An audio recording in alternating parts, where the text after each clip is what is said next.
E aí, meu povo, vamos para mais uma pílula dica de literatura, né?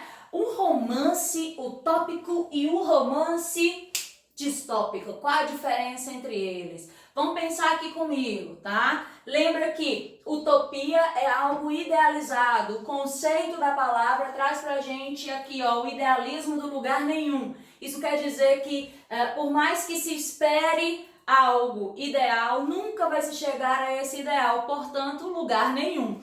Nesse aspecto, toda produção utópica, ela mistura conceitos religiosos, políticos, ideológicos, culturais, na idealização de uma sociedade modular, ou seja, de uma sociedade modelo, de um arquétipo de sociedade, de uma sociedade considerada perfeita. Por isso que a gente pode dizer que, na verdade, todo texto utópico ele é uma constatação da nossa mediocridade na realidade. Quer dizer que é uma contestação do real. É uma contestação daquilo que nós vivenciamos na realidade. Diante disso, nós temos um exemplo de texto utópico que é um dos que mais marcaram a história da literatura.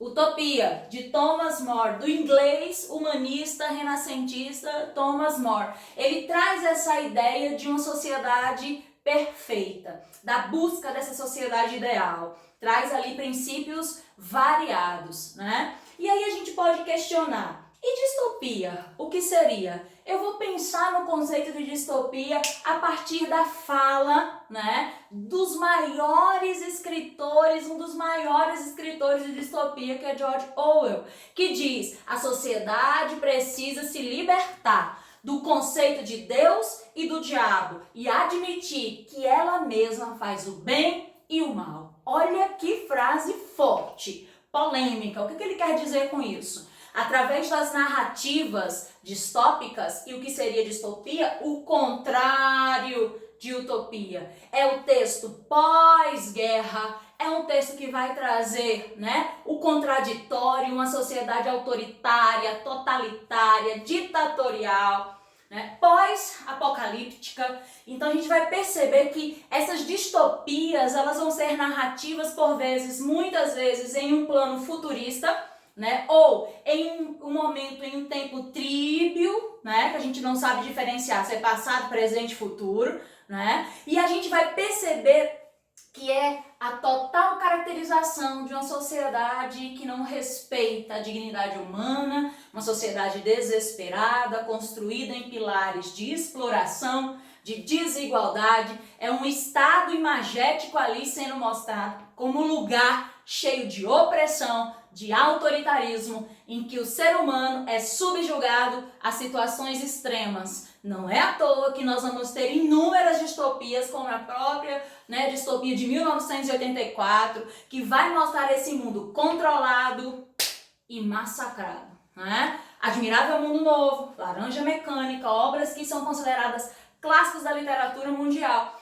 Fahrenheit 451, obra que a gente leu, né? Divergente, Jogos Vorazes, Rainha Vermelha, A Seleção, Conto da Aia, Doador de Memórias, Feios. Então, eu vou terminar com dois trechos, tá, que me apaixonam. Um que é de Admirável Mundo Novo, em que diz assim: meu jovem amigo, a civilização não tem nenhuma necessidade de nobreza ou de heroísmo.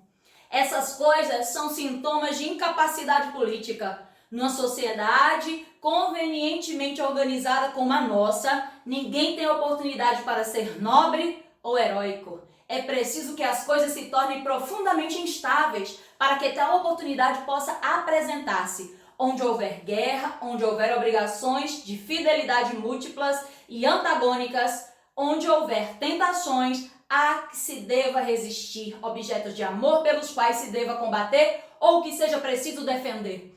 Aqui eu tenho uma sociedade que é programada. Ninguém nasce nem da relação de homem e de mulher. São programados, são elaborados em laboratórios. E é se colocada uma memória neles em quê?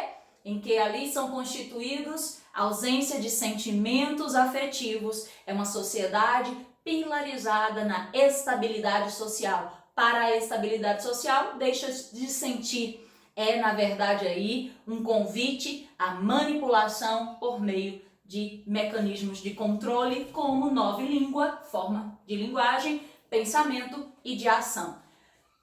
E termino com a minha distopia predileta no que diz respeito à temática feminina, com trecho.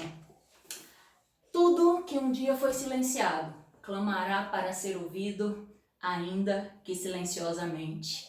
É por isso que as distopias, conto da Aya e outras distopias, nos ajudam a compreender a nossa existência atual, as divisões sociais, as injustiças, as autoridades de alguns príncipes, o autoritarismo, o totalitarismo e a ausência de liberdade.